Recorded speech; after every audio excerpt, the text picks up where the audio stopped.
Buenas tardes a todos, bienvenidos a la 21ª edición de la Semana de la Ciencia del Campus de Alcoy de la Universidad Politécnica de Valencia.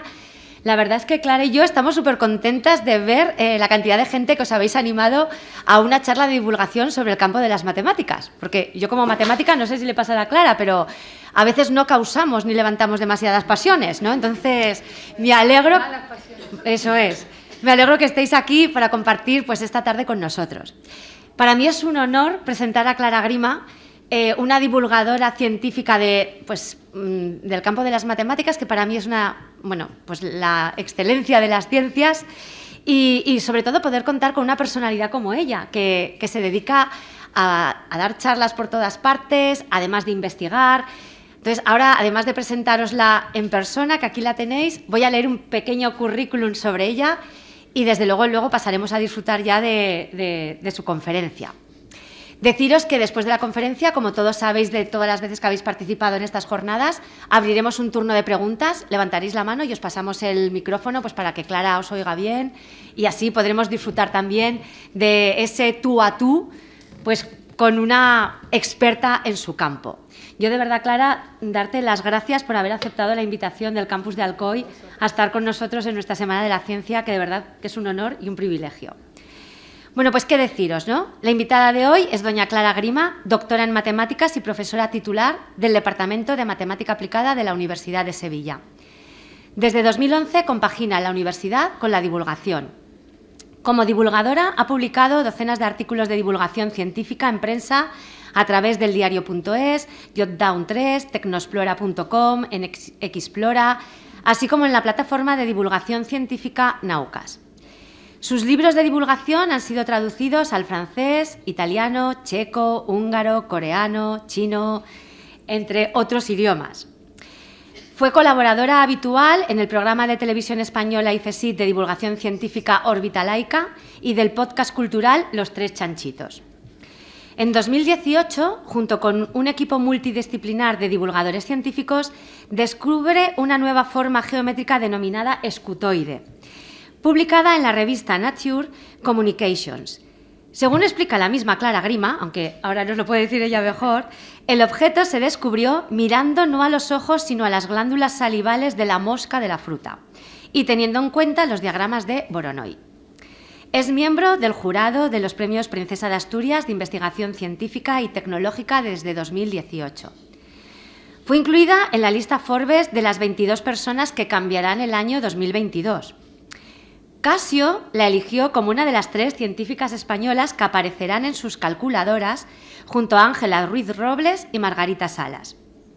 En el apartado de reconocimientos posee los premios Premio 20 Blogs, Premio Bitácoras al Mejor Blog de Educación 2011, Premio Prismas a la Mejor Web de Divulgación Científica de 2013, blog que dio lugar a la publicación del libro Hasta el Infinito y Más Allá en 2013, Premio COSCE a la Difusión de la Ciencia 2017, Prisma Especial del Jurado 2018, Premio Roma Universidad Mujer y Empresa 2019 en la categoría Mujer STEM, Premio Pasión por la Ciencia 2023 del Festival Internacional de Cine Científico Love Me Crazy, Museo de Ciencias de la Universidad de Navarra, y está convencida de que a todo el mundo le gustan las matemáticas.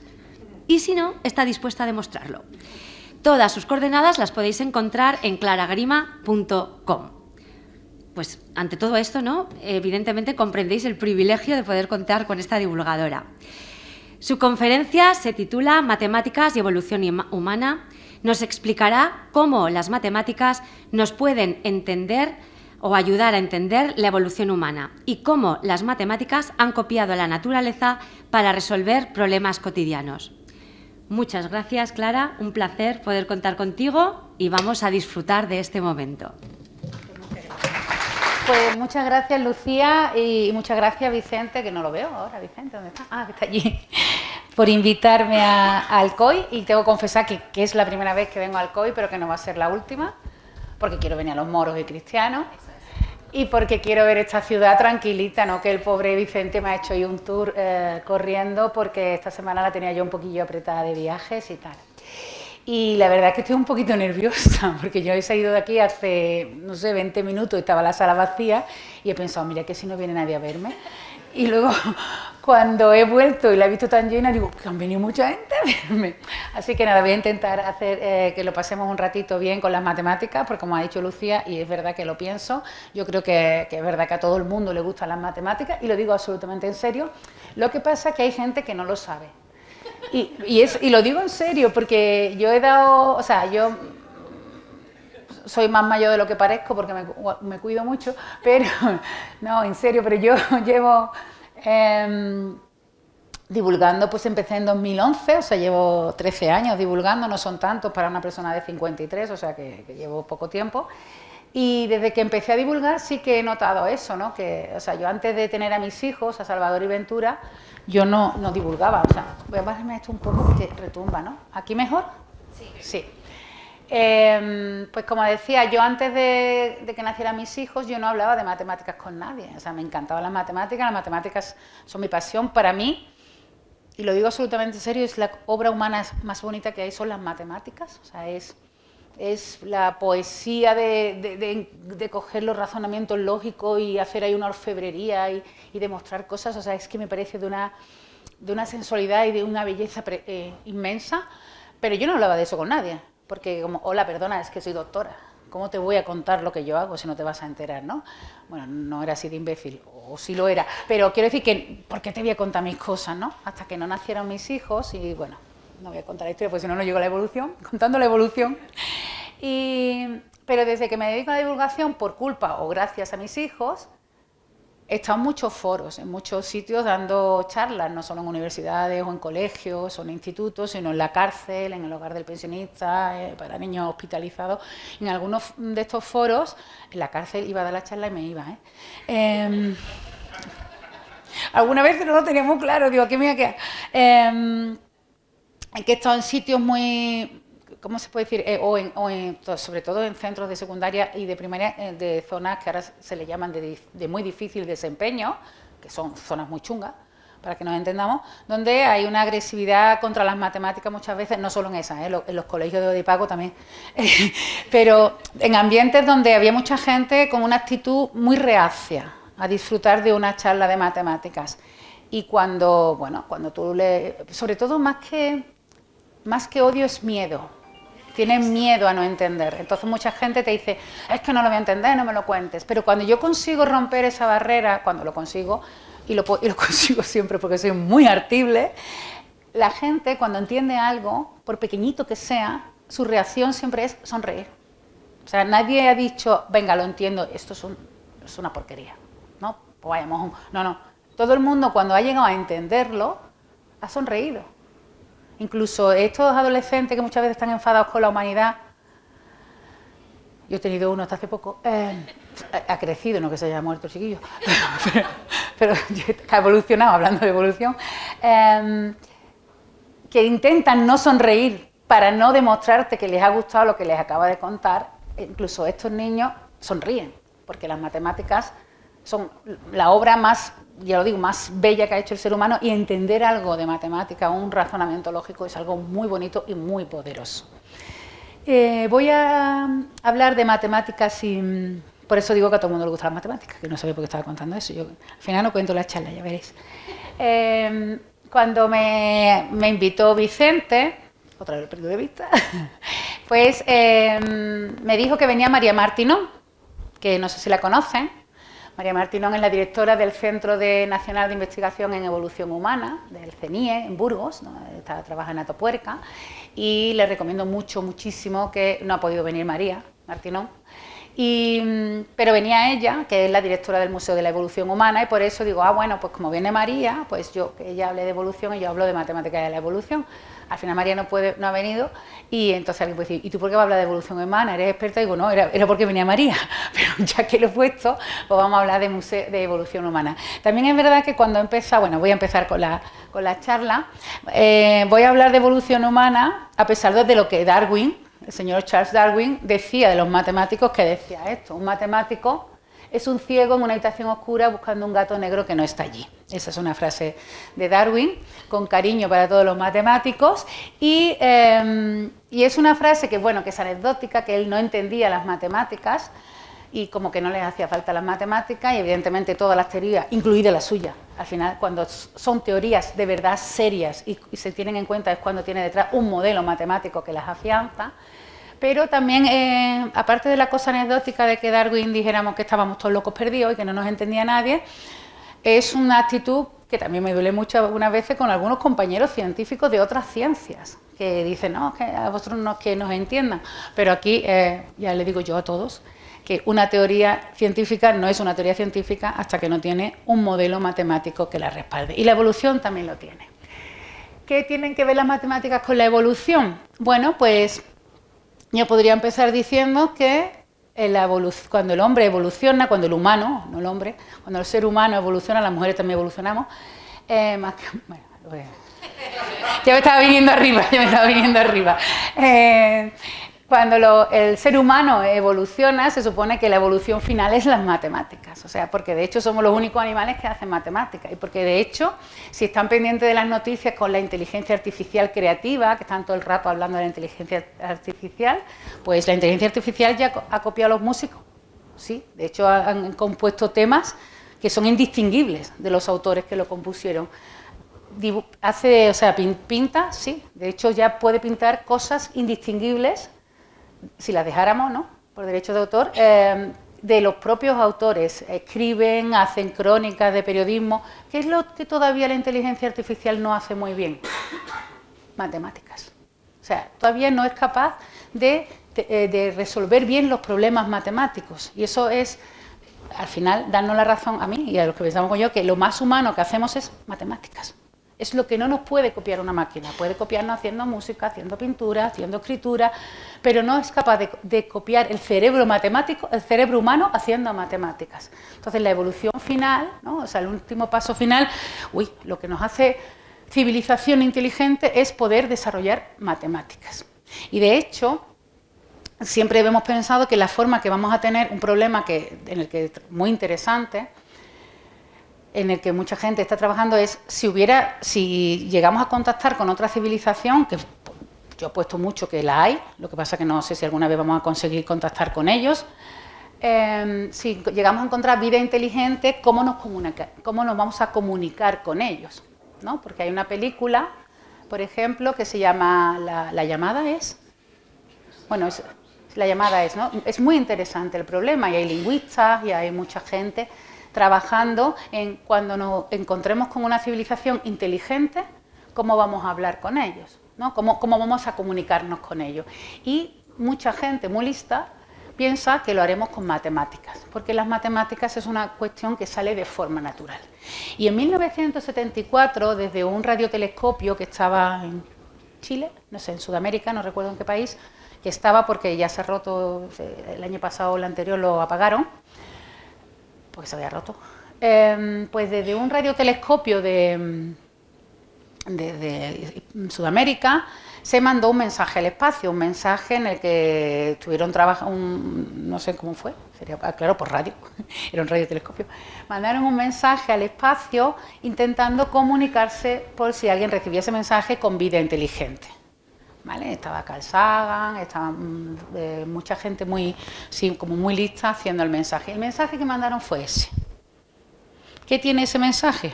Una jarta de ceros y una jarta de unos. ¿Por qué mandaron ese mensaje?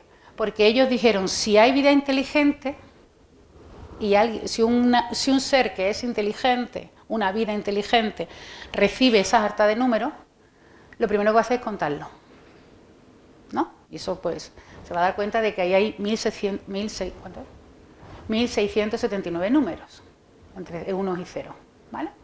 Entonces, cuando uno ve un número así, ¿qué es lo primero que hace? Cuando estáis en un atasco y delante hay una matrícula con 4 números, ¿qué hacéis? Factorizarla, ¿no? ¿No la factorizáis? Yo sí. Aquí soy muy raro, ¿eh? Eso es de la brisa de aquí de Alicante. Yo me pongo detrás de un coche y digo, son primos, no sé cuánto. Me pongo a factorizar. ¿No lo hacéis?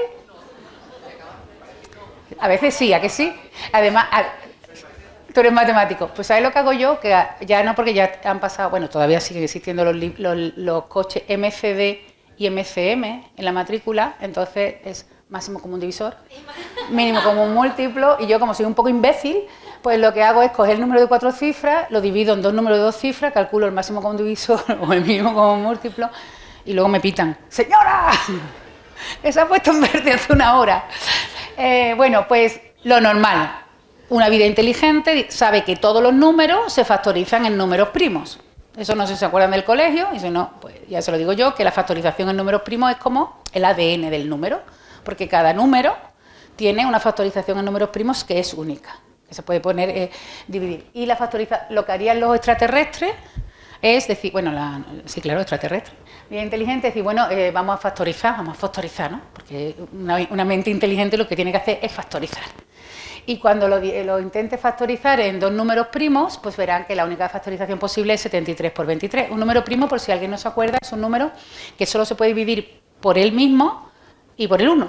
Por ejemplo, el 2 se divide por 1 y por 2, el 3 por 1 y por 3, el 4 no es primo, porque se divide por 1 y por 2, ¿no? Y el 6 tampoco es primo.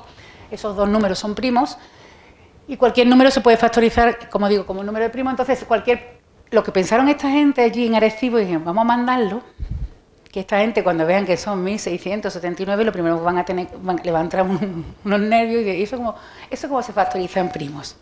Y lo factorizarán. Y si lo ponen como un rectángulo de 23, con 23 numeritos por abajo y 73 para arriba, y ponen los unos los pone de colores, o sea, los ceros los dejamos en negro, y los unos, donde hay un 1, pintamos de colorito, pues sale eso. Y entonces, ¿qué van a pensar? ¿Qué va a pensar la gente, el ser inteligente, cuando vea eso? Pues claro, mira, lo primero son los números del 1 al 10. Está clarísimo. En binario, ¿vale? En binario, que se escriben así. Estos moraditos, hombre, esos son los números atómicos, que estará el ser inteligente y dice: no lo ve Pepe, o como se llamen, ¿no? Son los números atómicos del hidrógeno, el carbono, el nitrógeno, el oxígeno y el fósforo. Se me ha caído ahí un paréntesis, que le estamos diciendo: esa es los elementos que más hay en la Tierra, en nuestro planeta. Eso lo va a entender cualquiera, y si no lo entiende es que no es inteligente. Aquí tenemos los nucleótidos que aparecen en el ADN, que es fundamental para que ellos sepan lo que están mirando. Aquí tenemos la doble hélice, y bueno, y este número son 4.300 millones de moléculas de ADN, que para que tú veas de qué estamos compuestos los seres humanos. Aquí está la humanidad, o sea, el hombre, y esto es el sistema solar, donde nosotros vivimos, que está la estrella, que es el Sol, Mercurio, Venus, me tengo que cantarlo porque si no, no me acuerdo. Mercurio, Venus, Tierra, eso. Y la Tierra está un poquito para arriba, para decirle: de ese sistema solar nosotros somos los terceros. Y por último, pues este es el radiotelescopio de Arecibo. Todavía no nos han contestado. Por lo que sea, nos han dejado un visto. Bueno, el caso es que, pero sí que ese sentimiento sí que se tiene, ¿no? De que bueno, no sabemos cómo nos vamos a comunicar si encontramos vida inteligente fuera de la Tierra, que seguro que la hay. El problema va a ser, pues, el viaje, ¿no? Para encontrarnos. Pero sí que hay mucha gente que piensa en los números primos. Y luego esta idea, así que es un poco loca bueno, un poco loca, lo hicieron gente muy lista, ¿eh? Es que eran todos hombres, por lo que sea. Es una idea que se repite en una película española de Rodrigo Sopeña, creo que se llama el apellido, y Piedrahita, que es una de las mejores películas que yo he visto de contenido matemático, y está hecha aquí en España. No voy a hacer spoilers, pero uno de los retos que la habéis visto, ¿no? Uno de los retos que se ponen en la habitación de Fermat es precisamente como el mensaje de Arecibo, ¿no? ¿Le vamos a poner el vídeo? Un enigma. Tenéis un minuto para descifrar el siguiente código. 1, 1, 1. ¿Cómo es el código? Es una lista enorme de unos y ceros. Sí, y si tardamos más de un minuto, la habitación volverá a encoger. Un poquito spoiler. Pero tiene que ser un juego. Será una broma de nuestro anfitrión. A ver, 1, 1, 0, 1. ¿Cuántos números son? Los estoy contando: 167, 38. Son 169. ¿Sabéis lo que es 169, no? Tengo una idea, necesito algo. Trozos de alguna cosa. Aquí.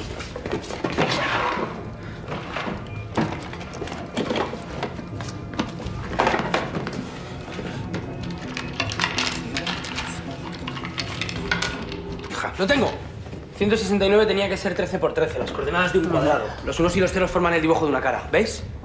0, 1, 1, Ponen los 0, unos de 0, una 0. forma y los ceros de otra. Por lo tanto, solución del problema, una cara. Lo pongo. No, antigua película.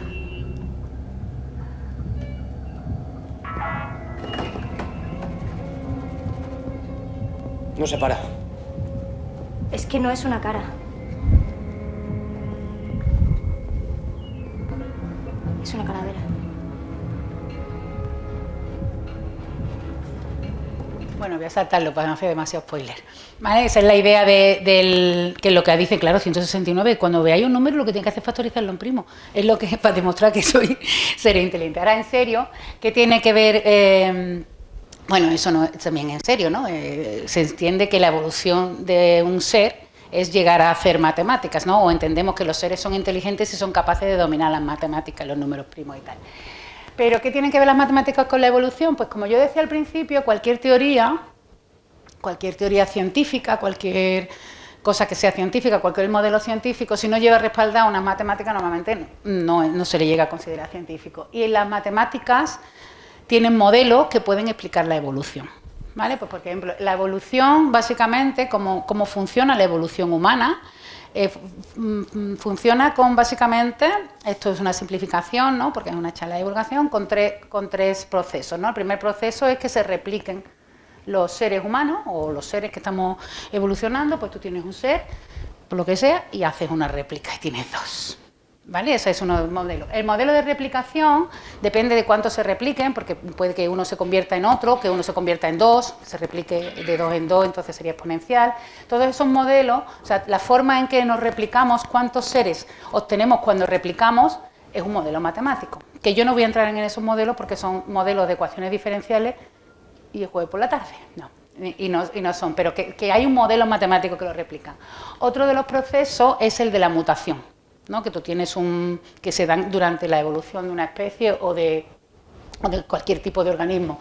Tú tienes unos individuos, se produce un cambio en uno de los genes y mutan a otro tipo de individuos, ¿vale? Y tienes otro tipo de individuos, que no vamos a decir si es mejor o peor, pero son otros tipos de individuos, ¿vale? Que favorecen que vayamos creciendo. Muchas veces las mutaciones son espontáneas, pasan porque pasan, y otras veces las mutaciones son producto pues, de la supervivencia, ¿no? De que hay cosas que dejas de usar en tu cuerpo y van desapareciendo, ¿sí? Y luego el último, también tenemos modelos matemáticos que pueden decir cómo ha mutado o cuántas mutaciones ha habido en una especie. Pero son modelos, como digo, unas ecuaciones que son un poco de matemáticas demasiado avanzadas. Y luego está la selección, que es que tengas distintos tipos de individuos en la población, y algunos, pues la selección natural, ¿no? Los más fuertes, los más resistentes, los que aguanten más, son los que van a sobrevivir. Eso es lo que conocemos siempre con la selección natural, ¿no? El más grande y el más fuerte gana, ¿vale? Entonces, pues se van los más endebles y se quedan lo peor, ¿no? Y se quedan uno, ¿vale? Esos tres modelos, están ahí como medio chiste, pero esos tres procesos evolutivos tienen ecuaciones que los modelan. O sea, que las matemáticas sí que modelan eso. No voy a entrar en esas ecuaciones porque son ecuaciones de matemática avanzada, pero sí que me voy a fijar, vamos a suponer que ya hemos hecho una selección natural, ¿no? Que ha habido mutación, que ha habido replicación, que ha habido mutación, que ha habido selección natural y tenemos una comunidad. Y lo que ha hecho la selección natural no es solo desde ese proceso, sino que hay un proceso que ha hecho y una teoría que defienden, por ejemplo, María Martinón, y que les recomiendo mucho que la busquen. Hay unos vídeos de la Fundación BBVA o del Banco BBVA que son Aprendemos Juntos. Pues si ponen en Google Aprender Juntos BBVA María Martinón, ella explica esto que voy a explicar mucho mejor, que es por qué hemos ganado en la evolución, ¿no? No somos más fuertes que los osos, ni más rápidos que los guepardos, ¿no? Pero hemos ganado en la evolución. ¿Y por qué hemos ganado en la evolución? Por esta parte de aquí, porque hemos hecho grupo, porque hemos cooperado, ¿vale? Entonces ahí sí que me voy a meter un poco en matemáticas. El ser humano ha ganado, o somos los ganadores de la selección natural, porque hicimos piña. ¿no? Ella le llama, y mucha gente llama la teoría de la abuela, que es que nos cuidábamos, ¿no? Y hay fósiles, se han encontrado fósiles de niños con problemas de hidrocefalia que tenían a lo mejor 11 años. Entonces, un animal no cuida a un cachorro enfermo porque retrasa la manada, lo que hace que se lo comen o lo entierran, porque es lo natural, ¿no? Porque no retrase la manada, pero la manada humana sí los cuidaba. Y se llama la teoría de la abuela también porque el ser humano, la hembra del ser humano, es la que es especial o es muy... no me encuentro la palabra. Es un poco insólito lo que pasa con la especie humana con las mujeres, y es que tenemos la menopausia.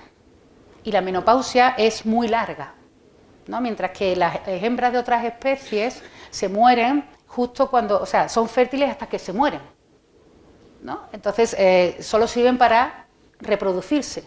Pero la mujer, la hembra del hombre, del ser humano, la mujer, tiene una menopausia muy larga, y eso ha favorecido mucho a la evolución, porque había abuelas que cuidaban, abuelas que no tenían la presión de tener que parir, sino abuelas que ya habían parido y que podían cuidar de la tribu y que podían enseñar a la tribu, porque como vivían mucho tiempo las abuelas sin tener que esa presión, podían contar pues los remedios medicinales y enseñar, ¿no? Y había una transmisión hasta de 3 generaciones.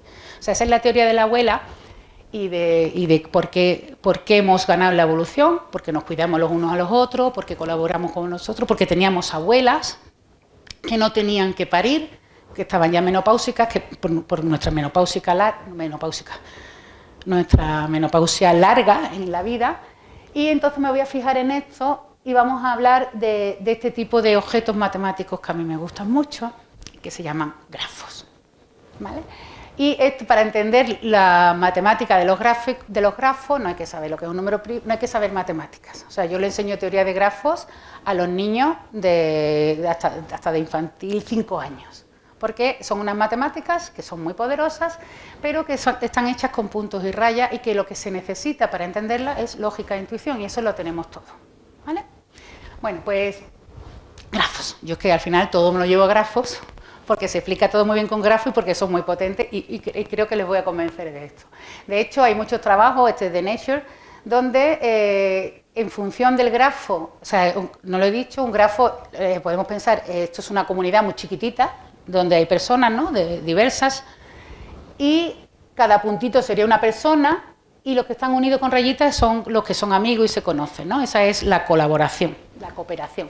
Pues hay estudios de evolución humana que explican que usando estos dibujitos, que son grafos, los grafos son puntos y rayas, que usando estos dibujitos, estudiar esos dibujitos nos permite ver cómo es el entramado social y saber si se va a cooperar y entonces va a avanzar la especie o no va a avanzar, ¿vale? Por ejemplo, aquí hay un grafo ahora mismo. Los grafos los pintamos con punto y raya, pero los grafos son como el amor, están en el aire, no hace falta pintarlos. Aquí hay un grafo donde cada uno de ustedes es un puntito, lo puedo yo representar como un puntito, y ahora digo, todos ustedes los voy a unir con una línea, con una rayita, que le llamamos arista, con una rayita, que es si cada uno conoce el número de teléfono del otro, ¿vale? Entonces, si yo hiciera ese dibujo, pues podría saber cómo es el entramado social, quién conoce a quién es amigo de quién, ¿no? O otro grafo, digo, voy a unir a dos de ustedes con una rayita, su puntito con su nombre, con el del otro nombre, si, pues no sé, si han pasado más de una hora juntos en el mismo sitio el último fin de semana, ¿vale? Pues me dará una idea del entramado social que hay aquí, quién es amigo de quién ve, ¿sí? Para eso sirven los grafos, para estudiar las relaciones humanas. Por ejemplo, las redes sociales son grafos. Las redes sociales, la red social de aquí ahora mismo hay una red social, ¿no? Que algunos de ustedes se conocerán antes de entrar aquí, ¿no?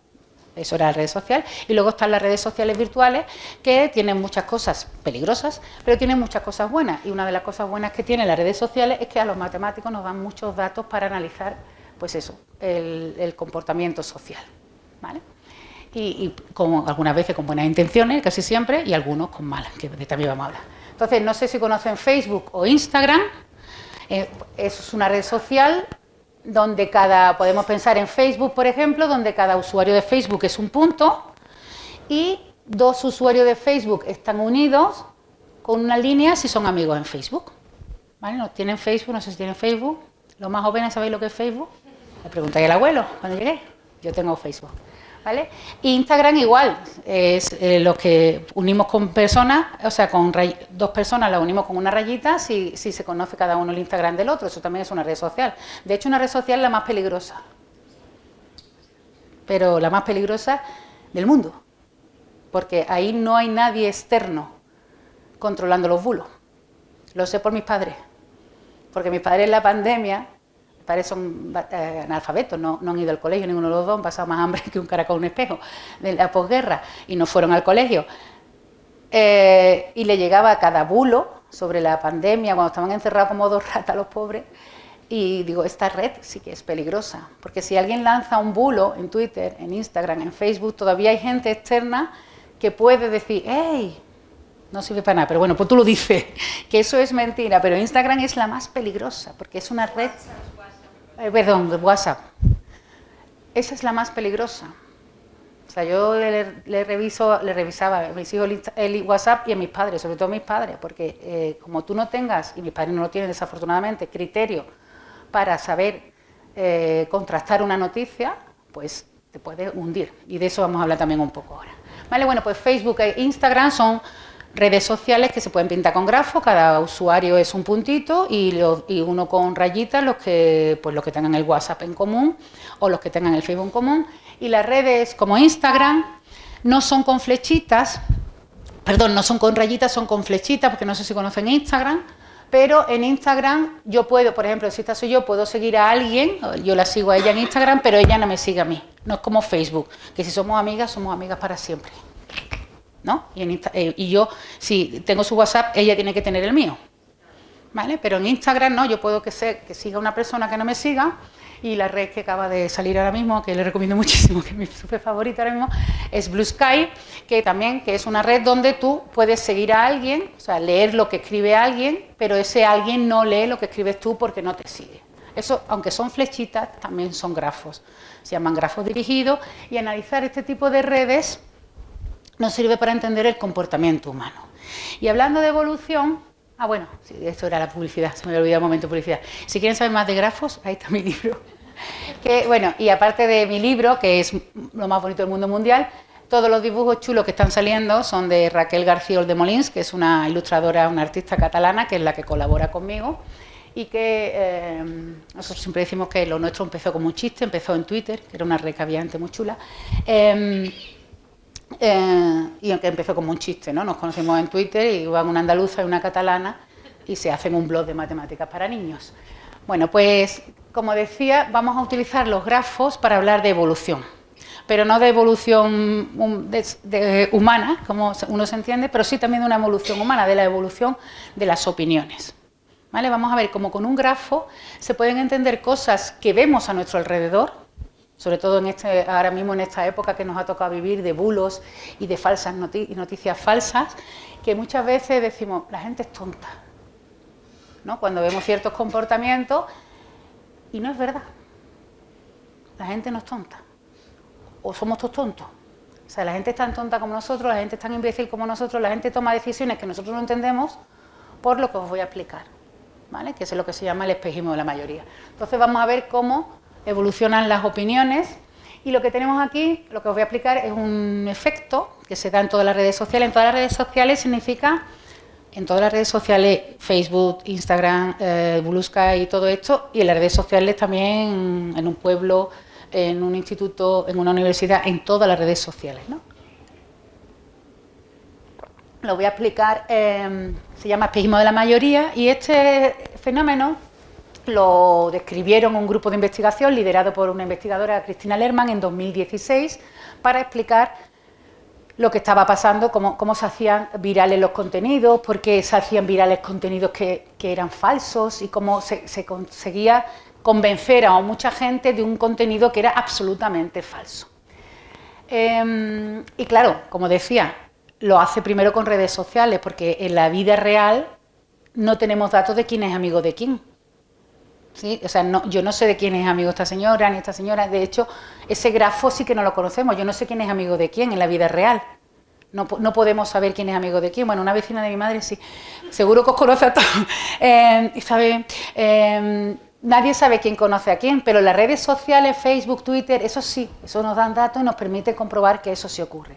Bueno, pues el espejismo la mayoría lo vamos a explicar con este grafo del artículo de Cristina Lerman y sus investigadores, porque es el mismo de ella, porque me parece que lo explica muy contundentemente y para que lo vea hacer si ella lo hace muy bien, ¿vale? Pues aquí lo que tenemos son 14 puntos que van a representar a 14 personas. Es un grupo humano muy pequeño, porque si ponemos más puntos pues no se ve la raya, ¿vale? Entonces es un ejemplo chiquitito, pero que se puede extrapolar al número de puntos que quieran. De hecho, ella luego lo que hacen, su grupo de investigación es analizar ya redes grandes. Te dice, esto es lo que pasa en las redes grandes, y luego ellos lo analizan, pero no te enseñan el búho, porque es muy grande, ¿no? Pues estamos hablando que Facebook tiene del orden de 1.200 millones de usuarios, alguna cosa así. O sea, no se ve los puntitos. Bueno, pues el espejismo de la mayoría se explica así. Aquí tenemos 14 puntos en ese grafo, que son 14 personas, y vamos a pensar que hay 3 en ese grupo que están pintados de otro color y que piensan que la Tierra es plana.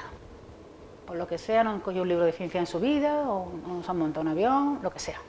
Ni han subido a ningún sitio muy alto. Y no han visto campeones que ve perfectamente cómo el campo de fútbol se curva. Pero bueno, hay gente que puede pensar que la Tierra es plana. Y podemos pensar, que no sé si lo saben, pero hay congresos en España donde van miles de personas que piensan que la Tierra es plana. Ojo, cuidado, ¿eh? Y he dicho lo de la Tierra es plana porque no quiero poner algo más polémico, pero hay gente que piensa cosas más raras todavía. Vamos a quedarnos con la Tierra es plana, que es simpático, ¿vale? Entonces nosotros desde lejos, y esto es muy importante, nosotros desde fuera de ese grupo social, bueno, no lo he dicho, son 14 personas, y ahora las rayitas lo que indican es quién es amigo de quién, ¿sí? Entonces hay 14 personas, de esas 14 personas hay 3 que piensan que la Tierra es plana. Entonces nosotros desde lejos, o sea, desde fuera, no desde lejos, desde fuera, y eso es muy importante, como estamos fuera, nos preguntan, y hay 3 que dicen que la Tierra es plana, vamos a ver, son 3 locos, no les eches cuenta, ¿sí? Porque 3 es una minoría de 14, la mayoría, la inmensa mayoría saben que la Tierra es esférica, ¿sí o no? ¿Hay que preocuparse? Nada, son 3, o 3 infectados de una enfermedad mortal.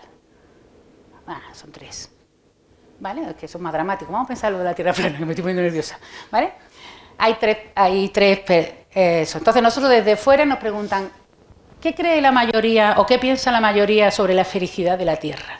Y dice, la mayoría piensa que la Tierra es esférica, porque la mayoría es blanca, ¿sí? Está pintada de blanco. Nosotros lo tenemos muy claro porque estamos fuera de esa burbuja social. Pero ahora vamos a preguntarle a los que están en la burbuja social. Entonces, si yo le pregunto a este individuo, el grafo es siempre el mismo, ¿eh? Si yo le pregunto a este individuo que está iluminado en rojo, le digo, oye, en tu pueblo, si eso es su pueblo o su club de petanca, en tu grupo, la gente que piensa sobre la esfericidad de la Tierra. Entonces, ¿se fijan ustedes? Este tiene 3 amigos, ¿no? Salen 3 rayitas, tiene 3 amigos, este piensa que la Tierra es plana, este piensa que la Tierra es plana y este que la Tierra es esférica. O sea, esa persona, que una persona de 14, pues representa a un 7% de la población aproximadamente, tenemos a un 7% de la población que lo que ve es que 2 de sus 3 amigos, 2 de 3 creen que la Tierra es plana. O sea, 2 de 3 más o menos es el 66% de sus amigos. O sea, él ve que la mayoría de sus amigos creen que la Tierra es plana. Y tú le dices, ¿y yo que no? ¿No lo ve? No, no lo ve. Porque está ahí dentro. Y si nosotros estuviéramos dentro, tampoco lo veríamos. Entonces, esta persona, cuando empiezan los colegas a mandarle WhatsApps diciendo la Tierra plana, no sé qué, pues al principio se reirá, dirá, estáis colgados, no sé qué.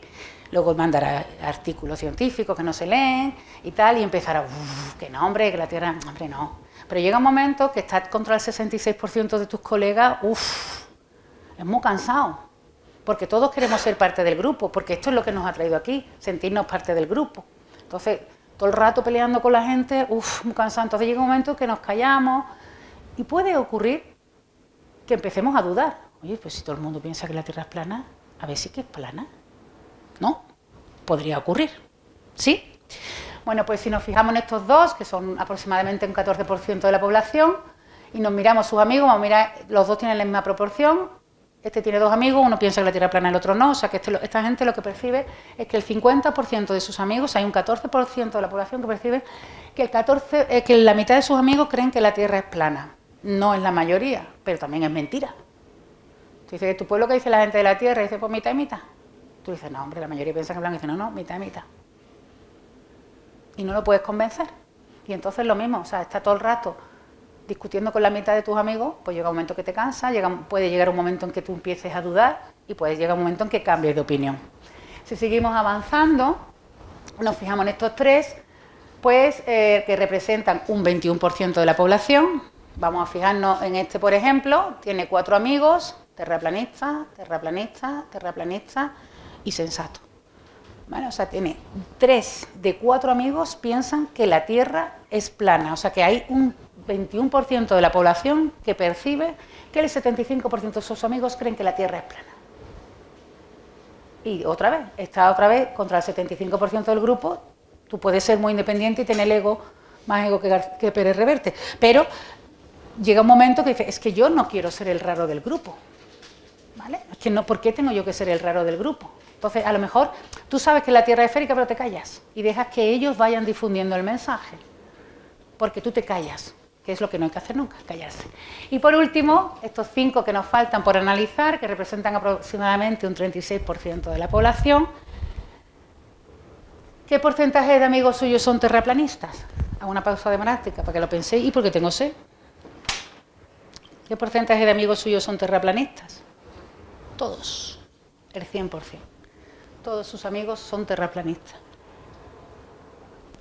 Entonces hay un 36% de la población que lo que percibe es que el 100% es terraplanista. Y eso ya sí que es muy duro. Entonces lo que puede ocurrir en todos estos casos es que la gente, como hemos dicho, primero se calle, que no se debe uno callar, porque entonces se difunde el mensaje mal, luego duden, porque somos humanos y estamos acostumbrados a vivir en grupo y nadie quiere ser un ser extraño en su grupo, y lo peor es que cambien de opinión. Que la gente piense que la Tierra es plana no es dañino, pero que las vacunas causan autismo sí, y otro tipo de cosas que son muy peligrosas. O el bullying, ¿no? Que los niños dicen, bueno, es que todo el mundo se está metiendo con él. Yo me callo y no lo defiendo. No, todo el mundo no, los 3 tontos del instituto. Y todos los demás estáis callados por miedo, ¿no? O sea, esto explica un montón de comportamientos. Evidentemente, estos 3 que están pintados en otro color, en violeta, no están escogidos al azar, sino que son los 3 influencers de la red, ¿vale? No, en matemático lo llamamos los sensores o los elementos centrales, y se pueden calcular con una cuenta. ¿Quiénes son? Una cuenta muy sencillita. O sea, yo puedo detectar, bueno, si tuviera los datos, quiénes son los sensores de una red, haciendo una cuenta muy sencillita con un ordenador. Decía, estos son los sensores, lo que se llaman lo que la gente le llama los influencers, ¿no? Si todos los sensores de una red, ahí solo hay 3 sensores, son esos 3. Si todos los influencers de una red, que ya digo, aquí solo hay 3, lanzan un mensaje a la vez, el resto percibe qué es lo que piensa la mayoría. Ese es el espejismo que producen los influencers, que lanzan todos el mismo mensaje a la vez. Y eso tiene una parte buena, mala y otra regular. O sea, la parte mala es que si es un bulo o es una noticia falsa que puede afectar a la salud, ¿no? Como la de no te vacunes, o no le eches cloro al agua, no bebas leche pasteurizada, perdón. O sea, que es que estamos un poco, se nos va un poquito de la cabeza, pues eso es muy peligroso. O mensajes homófobos, racistas, todo eso es peligroso. Luego tiene una parte neutra, que es si las empresas detectan, pagan, porque le digan quiénes son los influencers. Te dice, pues dime quiénes son los influencers en Instagram entre 18 y 25 años en España. Me lo identifican y yo a esta gente, pues yo qué sé, yo soy un fabricante de zapatillas de deporte, y a esos influencers le mando una zapatilla de deporte con un cheque dentro, por supuesto. ¿Existen los cheques? ¿Sí? Es que el Bizum nada más que llega hasta 500, y por 500 no se ponen las zapatillas. Le mando a esos influencers unas zapatillas de mi marca, les pago, y ahora cuando hagan un directo de Instagram, cuando ellos se hagan un vídeo en Instagram, que salgan con las zapatillas. Y eso tiene más impacto en la juventud, mucho más impacto que un anuncio en la tele. Porque aquí que estoy viendo jóvenes, ¿tú ves anuncios en la tele? ¿Has visto alguna vez uno en tu vida? que los jóvenes no ven los anuncios en la tele, ni que una valla publicitaria por la calle, porque ¿quién va por la calle mirando las vallas publicitarias si vamos scrolleando TikTok? O sea, tú le pones esas zapatillas y por muy poco dinero, por una campaña de pagarle a los influencers, pues como por ejemplo hace Mercadona, no sé si siguen TikTok, pero yo sí, y yo sigo gente que hace comida, recetas es lo que más me gusta por la matemática, cocinar, y todo se compra en Mercadona, casualmente, ¿no? Todo es de Mercadona, y todo lo que trae Mercadona es lo mejor, porque Mercadona les está pagando para que digan eso, y eso es más barato, nunca se anuncia en la tele, porque nadie ve la tele, o sea, nadie ve los chavales no ven el anuncio de la tele, y no hay vallas. Y luego tiene una parte también muy positiva, que ya se usó en el año 2009, ¿fue? Cuando la epidemia gripe A, sí, 2009, no sé si se acuerdan, con una epidemia de gripe A, sobre todo en México y Estados Unidos. Pues en aquella epidemia de gripe A se utilizó esto para atención temprana. Y como lo hicieron fue lo siguiente, fueron unos profesores, Nicolás Kritsaki y Christian Fowler, dos profesores de la Universidad de Harvard, lo que hicieron es, mediante entrevistas, porque claro, la red social era real, era Harvard, mediante entrevistas preguntándole a la gente, ¿quiénes son tus amigos? ¿Quiénes son tus amigos? ¿Quiénes son tus amigos? Para un experimento, crearon una red social, o sea, hicieron la red social y vieron quiénes eran los influencers de Harvard, ¿no? Del campus de Harvard. Y lo que hicieron fue monitorizarlos, porque lo que ellos pensaban, la hipótesis es, si llega la gripe A Harvard, ¿quién va a caer primero? Los que tengan más amigos, los influencers, ¿no? En una epidemia los influencers son la gente que tiene más amigos.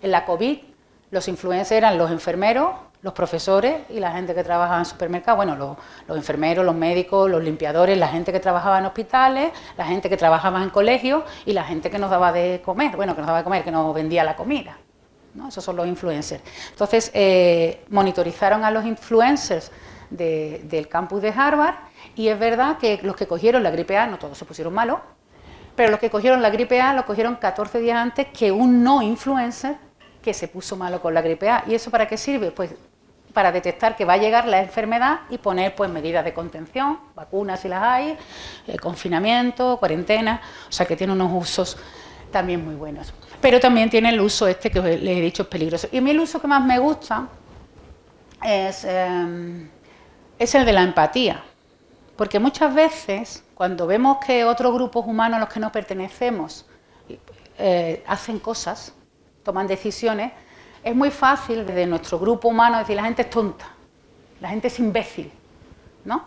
Y no es que sean imbéciles, es que están en otro grupo social. Y si tú estás recibiendo una información que la recibe, que la mayoría de la gente la piensa, pues es muy fácil que tomes decisiones que desde tu punto de vista no son racionales.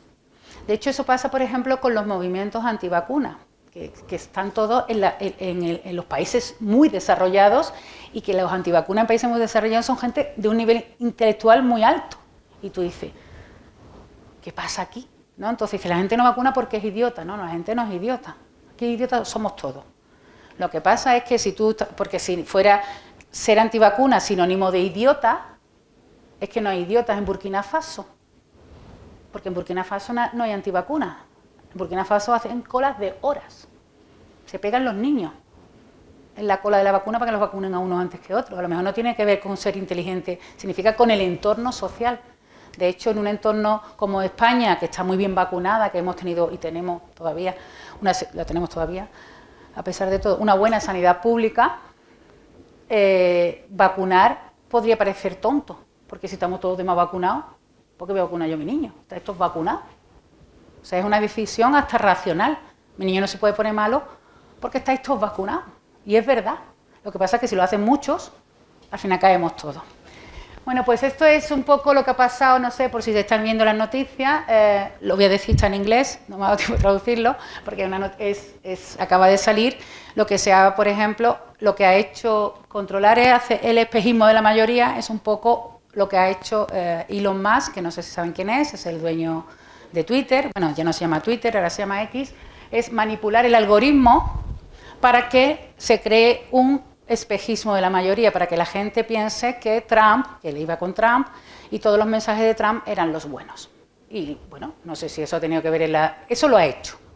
Ese es el dato. Lo que no sabemos es si eso es lo que ha convencido a Estados Unidos para que gane, porque él ha ganado, democráticamente, para que la gente lo vote, ¿vale? Y entonces por eso también ha salido en una nueva red social, bueno, ya llevaba tiempo, pero que ahora no sé por dónde va ahora mismo, pero que ya va por 20 millones de usuarios, la comunidad científica se ha ido toda a Blue Sky, escapando del algoritmo de Elon Musk, porque está potenciando el espejismo de la mayoría. Y ahora voy a aprovechar esta foto para hablar de otro tipo de evolución, porque si piensan en la gente que controla el mundo, la gente que controla el mundo son los dueños de las tecnológicas. O sea, podemos pensar en Trump, en Putin. Uy, voy a ir terminando. Voy a tener en cuenta esto nada más. Trump, en Putin, pero en realidad los que controlan el mundo son los que controlan las tecnológicas. Son Zuckerberg, son Elon Musk, son Bezos, el dueño de Amazon, que controla el comercio mundial, que ha conseguido cerrar Corte Inglés, que era una cosa que parecía que no iba a conseguir nadie. O sea, esa gente, y cuando miramos ese panorama de gente, son todos hombres blancos, por supuesto, y muy poca diversidad. Entonces, esta red social, aparte de que también tendrá su parte negativa, todavía no se la hemos visto porque acaban de llegar, pero una de las cosas que me ha llamado mucho la atención a mí es que la CEO, la que manda, la jefaza de la nueva red social que se llama Blue Sky, es una chica, una ingeniera. Y ahora voy a hablar de otra evolución, esto me lleva a hablar de otra evolución que es muy preocupante también, no en este país solo, sino en los países del entorno. Y es la evolución de mujeres que se dedican a la tecnología. ¿Por qué? Porque si la tecnología va a dominar el mundo, y ya lo está dominando, pues sería interesante que las mujeres tuvieran algo que decir. Porque las inteligencias artificiales van a controlar todo, la cosa pública, la cosa privada. Y va a ser bien, de verdad que yo soy muy optimista y todo va a ir muy bien. Cuando aprendamos, los cambios siempre producen miedo, pero vamos a ver, como yo digo, salieron nuestros primos negros de África sin antibióticos y llegaron a Alaska, no nos va a matar una inteligencia artificial, digo yo. ¿Vale? Luego también dije que la pandemia no iba a llegar a España, eso para que os hagáis una idea, eso para que me sigáis para más consejos de futuro. Es muy importante que estén las mujeres, porque es muy importante que estén todas las sensibilidades. ¿Por qué? Pues, por ejemplo, en un caso que estábamos hablando justo antes de la charla, hasta 2012, la semana pasada, hasta 2012, nadie se dio cuenta de que los síntomas del infarto en la mujer son diferentes absolutamente de los síntomas de los infartos en hombres. Eso fue en 2012. Nadie se había parado a pensar, todas las pruebas y todos los medicamentos se probaron en hombres. Y todos los test las pruebas para saber si una persona tenía una enfermedad coronaria estaban basadas en los síntomas de hombre. Hasta que en 2012, por eso hace falta que estén todas las miradas de toda la gente, pero las mujeres que somos la mitad del universo, del planeta, del universo, también del universo, porque no hay nadie más. Fue una doctora que empezó a mirar datos, dice, ¿por qué las mujeres no resisten el primer infarto? O sea, no resisten, no os asustéis, pero que hay muchas mujeres que mueren en el primer infarto, mientras que muchos hombres resisten el primer infarto. Y entonces se puso a analizar y es que, ¡oh, sorpresa!, es que no era el primer infarto. Es que esa mujer había acudido varias veces, usted tiene gastroenteritis, usted tiene ansiedad, usted tiene no sé cuánto, y nadie detectaba que lo que tenía era un infarto, con lo cual cuando ya iba y detectaban que era un infarto, pues igual era el infarto número 7. Entonces, esto es real, es ciencia, y por eso es importante que ahora que van a estar en inteligencias artificiales, las mujeres estén también. Bueno, pues esta es la evolución, hablando de evolución, de la matriculación de mujeres, esas son las mujeres en informática. Aquí tenéis informática, ¿no? No sé cómo está aquí la cosa, pero está...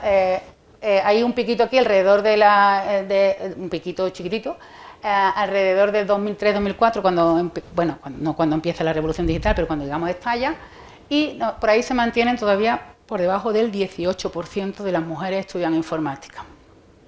Y como vemos desde los años 80, que es donde empieza esa gráfica, los primeros informáticos eran todos mujeres, todos. Al principio, porque al principio con los primeros ordenadores parecía que aquello era mecanografía y dijeron, bueno, las mujeres que eran secretarias, hasta que se dieron cuenta que tenían mucho poder y que se ganaba mucho dinero y entonces se revirtió. Eso en informática. Y esta es aún más sangrante, porque esta es matemáticas. Esta es la evolución de matemáticas, el mundo lo van a controlar matemáticos e informáticos. Esta es la evolución de las matemáticas, las mujeres son la curva naranja, que está siempre... La matemática, yo he estudiado matemática en la universidad y yo no sé aquí, pero mitad y mitad, ¿eh? Yo con mis amigas nos poníamos allí a comer pipa porque nunca teníamos dinero para nada y decíamos, esas carreras son de tías, que eran química, biología y farmacia. Estas son de tíos, que era en mi campus de la Universidad de Sevilla, era ingeniería industrial y física. Y nosotros decíamos, y nosotros somos los normales. Sí. No, ¿de qué te ríes? Los matemáticos somos los normales. ¿Por qué decíamos que éramos...? Pero es verdad que lo decíamos, ¿por qué somos los normales? Porque matemática no era una carrera ni de chicos ni de chicas, y éramos los normales. Y ahora, eso lo decía cuando en 1989, y ahora cuando miro las gráficas digo, es que éramos los normales. Hasta aquí, hasta que en el mismo pico, aquí, se cruzan las gráficas, las mujeres ahora siempre han estado por encima, las mujeres ahora en España estábamos más por encima del 50, muy poquito, y cada año va bajando y estamos llegando al 35%. Y eso es muy peligroso, y lo digo de verdad, es muy peligroso, primero, bueno, esos son los datos, ahí no hay nada que decir, esos son datos del Ministerio, o sea que no. Y ahora vienen las opiniones. ¿Por qué está ocurriendo eso? Pues por muchas razones, y una es histórica, y esto ya son opiniones de todos los que observamos el fenómeno, es cada vez que una carrera gana prestigio y tiene buenos sueldos, se masculiniza. Eso es así, es histórico. Yo soy matemática, aquí hay muchos matemáticos, la correlación no implica causalidad, pero vamos. ¿Qué pasó con informática y ha pasado con matemática? Cuando, no sé si ven las noticias, todo el mundo necesita matemáticos, la Comunidad Europea lanzando alertas, faltan matemáticos, los matemáticos no quieren dar clases en los institutos, los matemáticos no quieren dar clases en la universidad porque ganan una pasta impresionante en las empresas, lo cual es otro problema, pero eso me invitáis otro día, y hablamos de educación matemática. Entonces, cuando una carrera empieza a ser la carrera más demandada, con más prestigio y tal, se masculiniza. Y es que no se les cierran las puertas a las mujeres, ¿eh? Nadie les ha dicho no vengáis, ¿eh? No vienen. Entonces, en una charla que estaba dando, me acuerdo que una vez me dijo un señor que vino a explicarme lo que yo estaba explicando, que eso le venía algunas veces, y me dice, no, es que lo que pasa es que las notas de corte de matemática ahora son tan altas, y eso es verdad, que las mujeres a lo mejor por eso no entran. Digo, ¿perdona? Digo, las notas más altas de corte las tiene medicina. Digo, ¿tú sabes que entra en medicina? Mujeres. O sea que las niñas, o sea las chicas, sí tienen las notas altas, pero no están viniendo. Y eso es un problema por lo que hemos dicho, por los sesgos. De hecho, lo voy a dejar por aquí, la otra parte de la evolución os lo cuento otro día, porque si no es muy tarde, ¿no? De hecho, les voy a recomendar ¿cómo se dice? Un documental, que si tienen Netflix, porque creo que está en Netflix, que se llama Sesgo Codificado, que el principio es brutal. Es una chica que está trabajando en el MIT, en el Instituto Tecnológico Massachusetts, que es uno de los centros tecnológicos más grandes del mundo, ella está trabajando allí, no sé cuánto, ponen un reconocedor facial que reconoce a todo el mundo, menos a ella. ¿Por qué? Porque es negra. Y nadie ha hecho pruebas con una cara negra. De hecho, ella ya de broma, se pone una máscara de estas blancas que venden, que no tienen expresión, que se ponen mucho en el teatro, se pone la máscara y entonces el reconocedor facial intenta reconocerle la cara. Se quita la máscara y es como si no hubiera nadie delante de la cámara. Porque en el grupo no hay ningún negro y a nadie... O sea, esa es la sensibilidad. Entonces, por eso tenemos que estar las mujeres en estos sitios y por eso esto puede ser muy peligroso. Lo voy a dejar por aquí. Bueno, es que me falta un montón de cosas. No, es que le voy a recomendar mi programa de televisión. Imagina que tu gira pasa. No, esto no. Bueno, hay un programa muy chulo en televisión, ya no está, pero bueno. Pero lo pueden ver a la carta. Y ahora le iba a contar un problema que también tiene que ver con algoritmo genético, con evolución, pero lo voy a dejar por aquí porque ya es un poco tarde. Pero si ponen en Google una matemática viene a verte, o si tienen el RTV Play, porque es de televisión española, pues en los programas de la 2 buscan una matemática viene a verte y les voy a dejar una muestra de cómo más o menos es el programa. Este es el tráiler, dura 20 segundos y lo dejamos por ahí. Me llamo Clara Grima. Habrás escuchado que las matemáticas están a nuestro alrededor. 1 más 1 es 20, es 7 o es lo que tú quieras. ¿Sí? Hay cuestiones en nuestra vida que se basan en que los algoritmos no pueden resolver de una forma rápida. El problema del viajante. Puede ser tan bueno resolverlo como tan peligroso. Enterarse.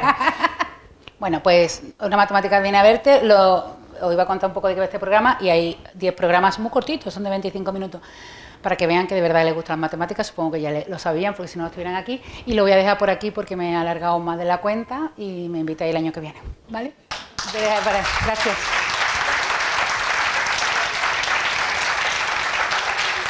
Ahora ya creo que habéis disfrutado, ¿verdad? Dice que se ha alargado, pero yo hubiera seguido más rato y dices, ay, que siga un poco más. Pero bueno, como ha dicho que volverá, pues... Claro, pues nada, continuaremos en las siguientes jornadas, pero vamos a aprovechar este rato por si tenéis alguna pregunta que queréis hacerle. Entonces levantáis la mano si queréis y nuestros compañeros de comunicación, José, pues os llevarían el micrófono para que os oigamos bien y Clara os contesta a todos.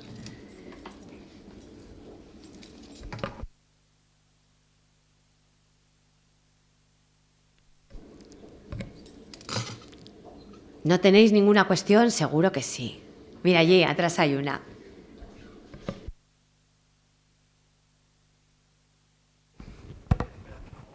Quizás tangencial, pero preguntar si realmente se hacen artículos e investigaciones sobre redes sociales, ¿cómo se consiguen los datos? Es decir, el señor Zuckerberg...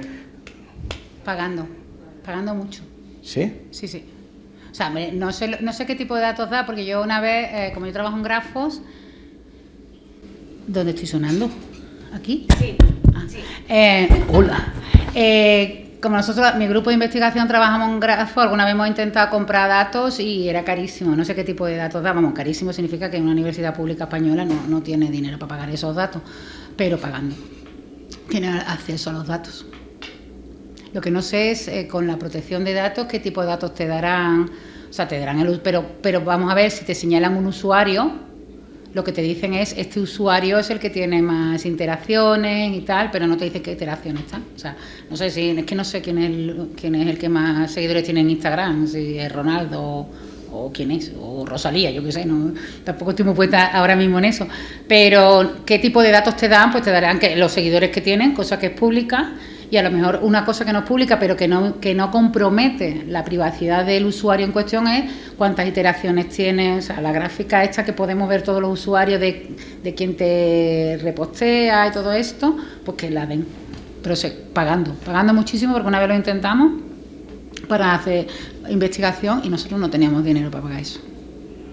Es que hay o sea, se dice, ¿no? El nuevo petróleo son los datos. Y evidentemente las redes sociales que todos usamos, y que a mí me gustan mucho, porque tienen una parte muy peligrosa, sobre todo, por ejemplo, X ahora mismo es un basurero, ¿no? Porque el algoritmo está solo para replicar basura. De hecho, porque hay estudios científicos también que dicen que la gente se para más en una noticia morbosa que en una noticia buena, ¿no? A la gente le gusta más saber que alguien ha matado a alguien que un cirujano ha conseguido un trasplante, aunque le afecte más a su vida, ¿no? Se para más tiempo en una noticia morbosa y negativa, vamos, que eso no todos, que en una noticia. Entonces, yo me he perdido, ¿qué estaba diciendo? No sé lo que estaba diciendo. Hablando de X, que es un algoritmo que solo está de sí. basura. No, que lo que decía que las redes, estaba diciendo, las redes sociales a mí me gustan, pero no me acuerdo por qué iba a decir esto. Pues me ha ido. Que tiene una parte positiva y una parte peligrosa, estabas ahí. Sí, pero no me acuerdo por qué lo estaba diciendo. Bueno, eso, las redes sociales, gracias. Es que estoy mayor. Son gratis. Nosotros somos el producto, ¿vale? Porque yo cuando doy muchas charlas en el instituto, digo, bueno, las redes sociales tienen una parte muy guay. Bueno, yo también me alegro de una cosa de no haber tenido redes sociales en mi vida, o sea, en mi juventud. Estoy hablando que para mí son buenas para el trabajo y tal, pero para los jóvenes, pues yo siempre he sido gordita, bajita con gafas. O sea, mi Instagram me hubiera matado. Porque como no compartas imágenes, no estás en el grupo. O sea que, bueno, eso es una cosa. Pero voy a hablar digamos, de los adultos. El producto somos nosotros, somos los que le estamos todo el rato dando datos a esto. Pero luego tiene su parte buena. Por ejemplo, yo a los estudiantes digo, si tú, sobre todo cuando voy a institutos de zonas pues más inaccesibles, ¿no? De pueblos que están yo no sé por aquí, pero en Andalucía hay algunos pueblos que son, con perdón, el culo del mundo.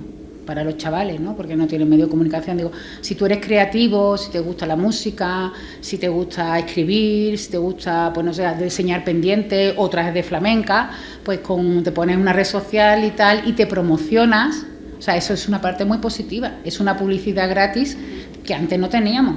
O sea, cuando yo tenía mi edad, que yo quería ser cantante, lo que pasa es que canto muy mal, pero quitando ese pequeño detalle, si yo quería ser famosa, ¿tú qué tenías que hacer? Tenías que grabar una maqueta, ya eso es dinero. Mis padres no tenían dinero para la maqueta.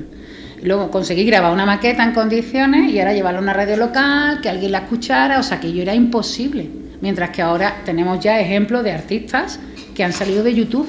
Entonces, hay una parte muy positiva, pero que es la difusión para alguna, el altruismo y el compartir cosas y la difusión. Lo que pasa es que lo hemos pagado todos claro, lo pagamos con la intimidad, ¿no? O sea, que a mí es que me da ya... O sea, llega un momento que te da miedo mandar una foto a tu mejor amigo. Porque además, antes la foto, como yo le digo a los chavales, yo cuando me peleaba con mi novio, rompía la foto, quemaba en negativo y desaparecía, ¿no? Porque yo soy muy visceral. Pero ahora es que foto que tú mandes se queda ahí para siempre. O sea, es que no hay forma de eliminarlo. Entonces ese miedo con el que vivimos de no le mando esto, te llamo porque no te quiero dejar por WhatsApp escrito. O sea, que yo le digo al alumno, yo antes con mi amiga Isa, que era mi mejor amiga del colegio, me enfadaba con ella y le decía, ¡ojalá te mueras! Así muy coreana, ¿no? Si tú le pones a alguien en un WhatsApp, ojalá te mueras, y pasa algo, o sea, yo se lo digo, es que tenéis que tener cuidado porque vivís en otro mundo que yo no vivía. Yo no quería que mi amiga Isa se muriera, estaba enfadada. Pero si tú enfadado haces eso, o sea, que está muy bien, pero que hay que tener mucho cuidadito. No sé si responde tu pregunta. Me he enrollado, ¿verdad? Pero vamos, que era pagando. Perdón. Le he alargado un poco, ¿verdad? Yo tengo gusto aquí. Bueno, Clara, yo darte las gracias, sobre todo como docente en secundaria, que ya hace tiempo que pongo vídeos divulgativos y hablo de ti, de Eduardo, de Sara García Alonso y visualizo todo lo que hacéis, toda esa labor.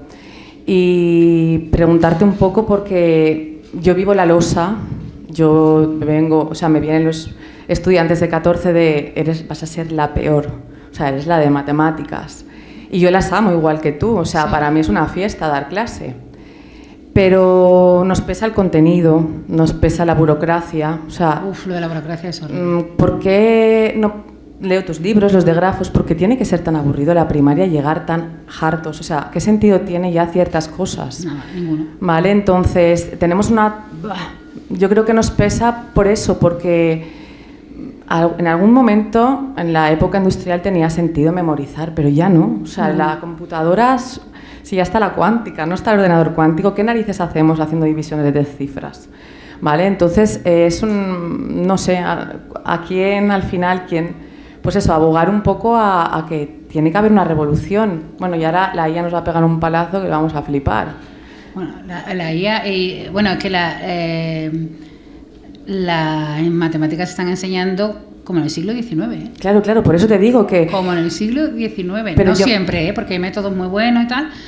Pero la gran, no sé si es un espejismo, ¿no? Pero yo intento ser creativa y me salgo del libro, básicamente. Pero tú ya os traes quemados, ¿no? Del cole, ¿no? ¿Eh? Tus alumnos llegan ya quemados. Hombre, claro, yo primero me tardo un trimestre en que mis clases... En deseducarlos. En deseducarlos. Sí. Luego, cuando ya van a hacerme caso, luego llega su padre y dice, ¿pero por qué no lo haces como digo yo? Claro, su padre lo hizo por la regla de 3 o lo hizo porque sabía una regla. Y digo, no, yo te voy a explicar que tú le preguntas a tu padre por qué tiene que coger comunes y no comunes a mayor exponente. Pero yo te voy a decir el por qué. Sí, claro. Vale, pero claro, me enemisto. Al final es luchar y esto no va de lucha. Esto va de juntos vamos a hacernos mejores, ¿no? Efectivamente. De hecho, la educación en matemática, ayer estuve...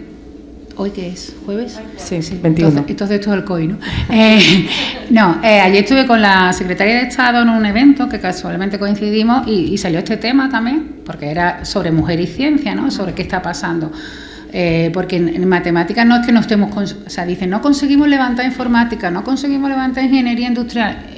Estamos bajando en matemáticas. Y yo le decía, digo, es que no nos tomamos en serio que la educación, o sea, la profesión más importante que hay en un país son los maestros de primaria. Lo siento por ti por mí, que no somos de primaria. No pasa nada. Lo más importante. Lo más importante, o sea, es la profesión más importante de cualquier país del mundo, porque a ellos le entregamos la materia prima más importante que tenemos, la más valiosa, que son los niños. Y no estamos exigiendo que esa profesión sea una profesión excelente. Entonces yo con lo que me estoy encontrando, o sea, ahí tienen que estar los mejores. Las notas de corte de magisterio deberían ser un 16 sobre 14. O sea, es que os vamos a dar lo mejor que tenemos. Entonces ahí hay una deja de, primero con eso, de que, y lo siento mucho, porque mira, mis hermanas, o sea, somos 6 hermanos, y mis hermanas son docentes de primaria y secundaria, y son vocacionales a muerte. Pero hay muchos maestros que se meten ahí porque no quieren meterse en otro lado. O sea, una persona sin interés le vas a dar tú lo más valioso de un país. Y luego lo que iba a decir, cuando yo voy a los coles, que eso luego lo encontré en el instituto, a primaria, pues me encuentro que el maestro o la maestra es un niño que ha salido huyendo, un niño grande que ha salido huyendo de las matemáticas. Dice, no, yo me metí en magisterio porque se me dan mal las matemáticas. O sea, con esa frase tú no entras en ningún colegio nunca más en tu vida. O sea, no puedes decir esa frase. Si tú dices esa frase, no vuelves a entrar en un colegio. Porque las matemáticas son muy importantes y mucha gente no es consciente. O sea, la educación matemática de los niños y de las niñas es muy importante. Es muy importante. Ahora mismo, o siempre lo ha sido, pero ahora mismo el que tu hijo o tu hija tengan interés por las matemáticas va a condicionar su futuro de una manera increíble, porque cada vez vamos a necesitar gente con más conocimiento de alto nivel en matemáticas, y las profesiones van a ser para gente con conocimientos de matemáticas. La IA no te va a quitar el trabajo, te lo va a quitar alguien que sepa controlar la IA. Claro, pero el conocimiento es enlazar conceptos, no es saberse una norma. No. A ver, tú me dices a mí el máximo común divisor, como una chiquilla, mi vecina, que hace las divisiones a mano. Digo, no hay calculadora. Ya, pues lo mismo, o sea, que yo ya no te voy a hablar de que haya un ordenador por clase, que es lo que debería tener cada niño. Pero eso ya estamos hablando de dinero. No hay calculadoras. O sea, ¿por qué estamos dando las clases como siglo XIX? Y a mí me pasó eso en una formación de maestro, que dice uno, toda la vida de Dios se ha hecho esto así. Yo le llamo toda la vida de Dios, porque siempre hay un toda la vida de Dios en todas las reuniones, que es toda la vida de Dios se ha hecho así. Y era en mayo en Sevilla, eran las 4:30 de la tarde en un colegio público, sin aire acondicionado, sí, hacía calor. Y entonces ya me tenía hasta las narices con lo del... con el toda la vida de Dios de la factorización, y en un momento determinado yo le dije, digo, habrá puesto el caballo a la sombra, ¿no? Hacía un calor. Y me dice, ¿qué dice? Digo, que estará tu caballo a la sombra. Digo, porque si no, cuando salga no hay caballo. Con el calor que hace, que estábamos chorreando, dice, ¿qué caballo? Digo, habrá venido un caballo, ¿no? Porque toda la vida de Dios en Sevilla, la gente se movía en caballo. O sea, pero no se enteran. No se enteran, y sobre todo, de hace un tiempo ahora también hay un intrusismo en la docencia. La mayoría de ingenieros ya no quieren ser ingenieros. Claro, ellos no han visto yo qué sé, porque el mayor ponente. Claro, tú vas a más las matemáticas porque has visto relaciones de congruencia, o sea, te has metido en el mundo de las ideas y eres capaz de quedarte ahí o bajarlas. Claro, ellos ellos han visto, que no estoy diciendo que no, pero han visto una herramienta, pero yo sí digo que no. Lo que O sea, que no deberían dar clase. Claro, porque no han... De matemáticas. Correcto, porque no van al concepto, van al medio solo. Sí. Ya, pero es que yo quiero tu creatividad en los conceptos, ¿vale? Entonces, tenemos muchos temas que abordar, ¿no? Pero intento ser positiva como tú.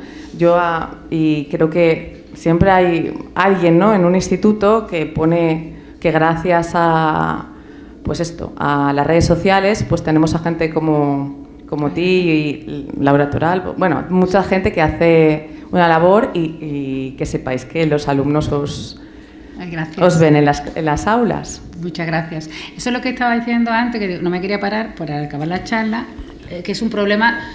O sea, las matemáticas ahora mismo van a morir de éxito, en el sentido de que como todas las empresas, los hospitales, todo el mundo está contratando a matemáticos a cascoporro, los matemáticos, como tú bien sabrás, no quieren dar clase en el instituto, y ya te digo, en la universidad mucho menos, porque en un instituto, un profesor de instituto gana un sueldo razonable el día que entra, pero en la universidad, para que tengas un sueldo razonable, tienes que pasar muchos años pidiéndole dinero a tu padre a final de mes. Lo sé porque a una amiga mía la ha pasado.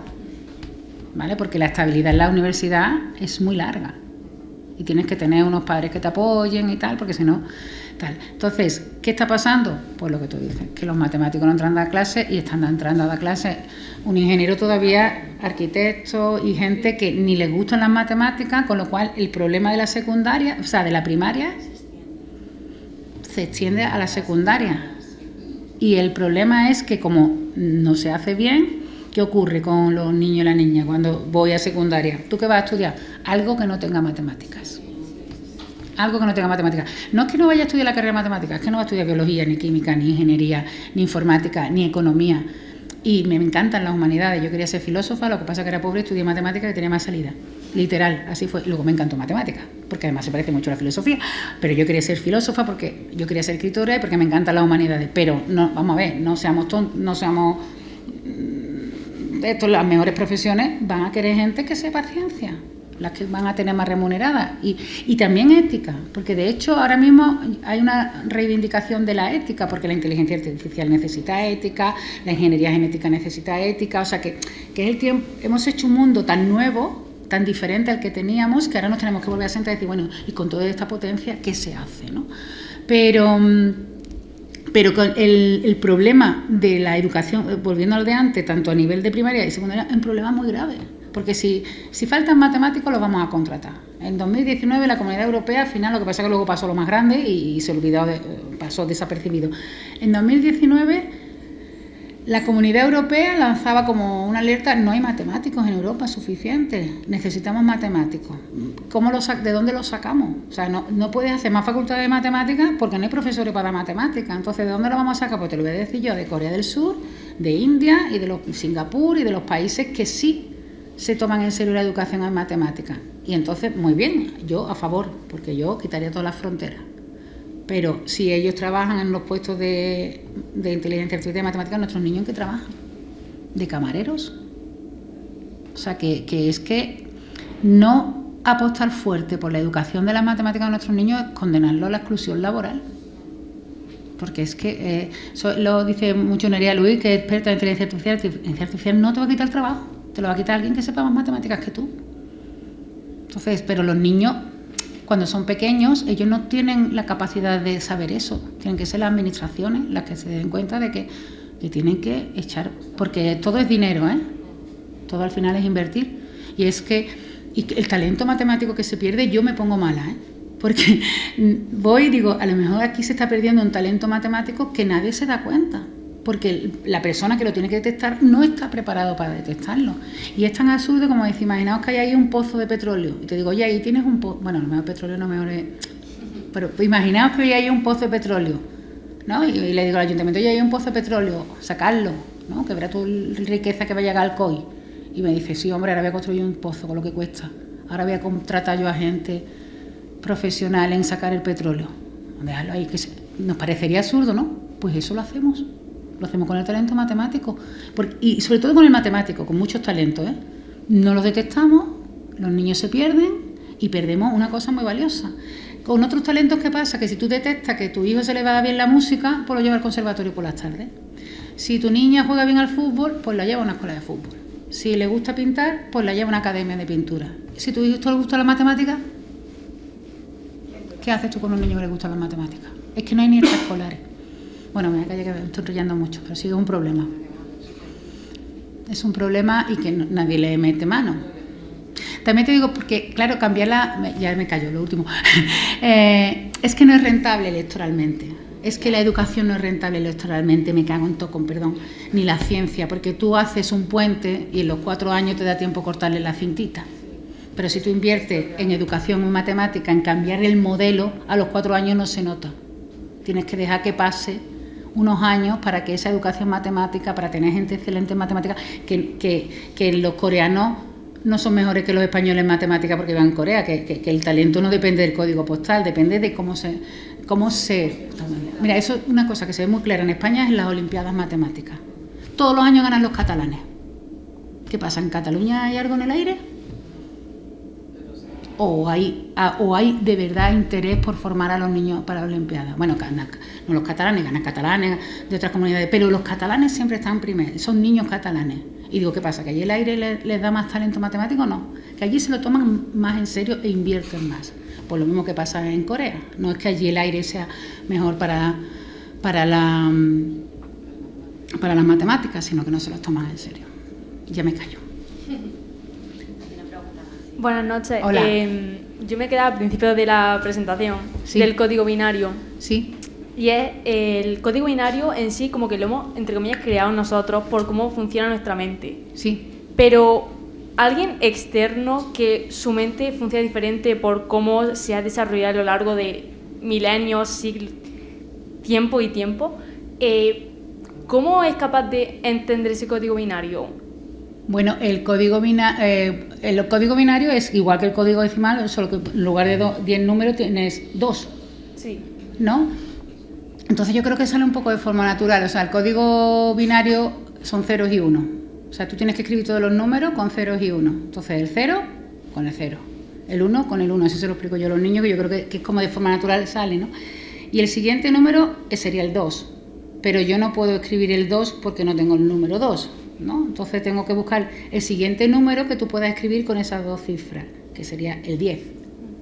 ¿Sí? Y efectivamente 2 se escribe 1, 0. ¿Y el 3 cómo lo escribo? Pues con la siguiente cifra que pueda conseguir con los ceros y los 1. Pues después del 10, el número que puedo hacer con 1 y 0 es el 11. Y efectivamente el 3 es el 11. Y luego el 4, ¿qué cifra puedo poner después? ¿Preguntas? Con ceros y 1, más grande que el 11, ¿cuál es la siguiente cifra? Con ceros y 1, ¿qué puedo escribir después del 11? El 100. Porque luego empieza el 12, 13, 20, ahí ya no. Solo tiene ceros y 1. La siguiente cifra que se puede escribir con ceros y 1 es 100. Pues el 4 va a ser el 100, que efectivamente, no se dice 100, se dice 100, pero bueno, en fin, para nosotros, el 5, el 101, así. O sea que yo creo que es una forma natural con 2 dígitos de ir construyendo los números. Pero de transmitir un mensaje, por ejemplo, se ha utilizado, lo han enseñado en la presentación, con colores.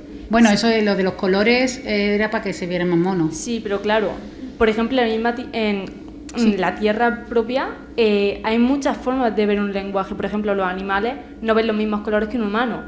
Y eso es en el mismo planeta. Entonces, ¿cómo se puede transmitir un lenguaje mediante las matemáticas tan simple?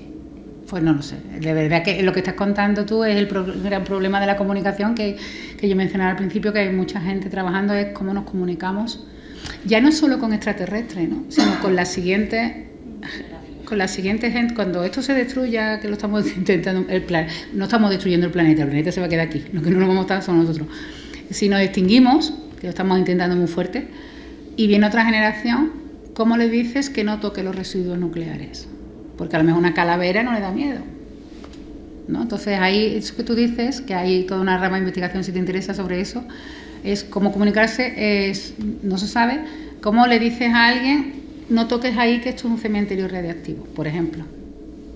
Porque igual no sabe que una calavera, o sea, no tendrá idioma, a lo mejor le pone un número primo y le gustan o le asustan, no vale poner muerte y destrucción porque no lo entiende. O sea que sí, que lo que tú me preguntas es una pregunta que no sé la respuesta, pero que es muy interesante y que hay mucha gente trabajando en eso, más que pensando en vida inteligente de otros planetas, de otros sistemas solares, pensando en cómo señalar lo que no deben tocar los que vengan detrás de nosotros. Pero no tengo ni idea. O sea, la respuesta es no lo sé. Muchas gracias. Hay una pregunta más. Pues si os parece, hay otra más por detrás. Hola, gracias por los políticos cuando diseñan planes de estudios a largo plazo, ¿consultan con gentes como tú? Bueno, conmigo sí consultan por ejemplo, con la Real Sociedad Matemática. Otra cosa es que lo hagan, Consultan algo, pero no lo que debiera, porque de hecho, en el último... O sea, por ejemplo, ya los grafos, que es una pelea que lleva mucho tiempo, los grafos ya están en bachillerato. En un bachillerato que se llama Bachillerato General, que nadie sabe para qué sirve, pero bueno, ahí están, poquito a poco. Pero no consultan, o sea, consultan y no consultan bien, me explico, a ver cómo lo digo sin liarla.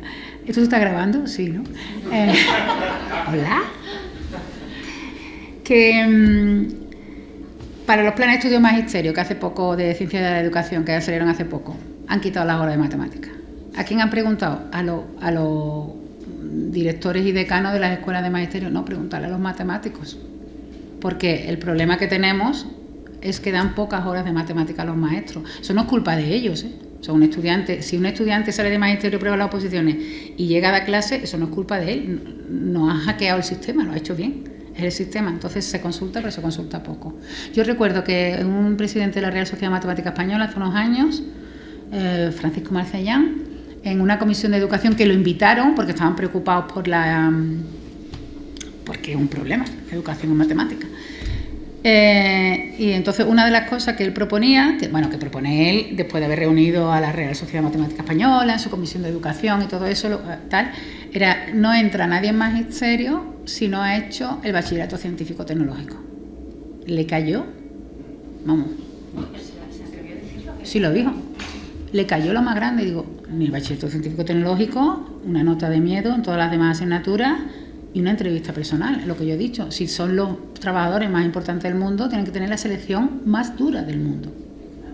O sea, porque no es que seas bueno en matemáticas y tal, sino que además tengas vocación, tengas empatía, y, o sea, pero consultan, pero poco. Ahora sí que se está montando, porque han pedido voluntarios, una oficina de asesoría científica para todo, ¿no? No solo para la educación y eso, pero eso todavía no se ha montado. Entonces, que tú te presentas, si eres investigador, te piden unos requisitos y tú te presentas, pues yo quiero ser asesora del gobierno, ¿no? Por ejemplo, podría haberme presentado yo, que no lo he hecho, lo que me faltaba ya, porque no tengo tiempo, vamos, porque es un trabajo muy grande. Pero eso es para todo, ¿no? Pues para cuestiones de climática, pues de alimentación, es que nos viene una muy gorda. Es que vienen problemas con el agua, que en África ya la gente se está matando por agua. Matándose, literalmente. O sea, es que nos viene una muy gorda, entonces hay que estar preparado. Pero eso se está montando ahora. Pero no es exclusivamente para educación, pero sí que consultan. Otra cosa luego lo que es que los poderes fácticos son lo que son.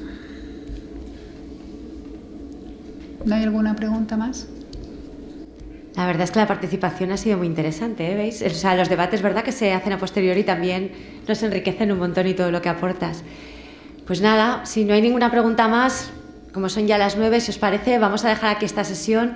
Desde luego, darte las gracias, otra vez por haber aceptado la invitación, ¿verdad? Porque no siempre todos los días podemos tener pues a una persona que nos contagie a todos su entusiasmo por las matemáticas y por la importancia de estas en el día a día y en la educación temprana.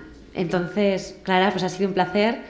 Te lo reiteramos y también gracias a todos vosotros por haber venido, porque hablar solos, yo siempre lo digo, hubiera sido muy triste, así que gracias también por venir. Pues muchas gracias. Una cosa nada más, una petición es cuando digáis matemáticas sonreír, porque además sale como una drújula, para que los niños, porque muchos niños y muchas niñas tienen miedo a las matemáticas antes de llegar al colegio, porque siempre que escuchan la palabra matemática lleva como un halo así. Sí. Entonces, cuando habléis con la gente en general y decís matemáticas, sonreí, como si estuvierais diciendo jamón ibérico o algo así, ¿vale?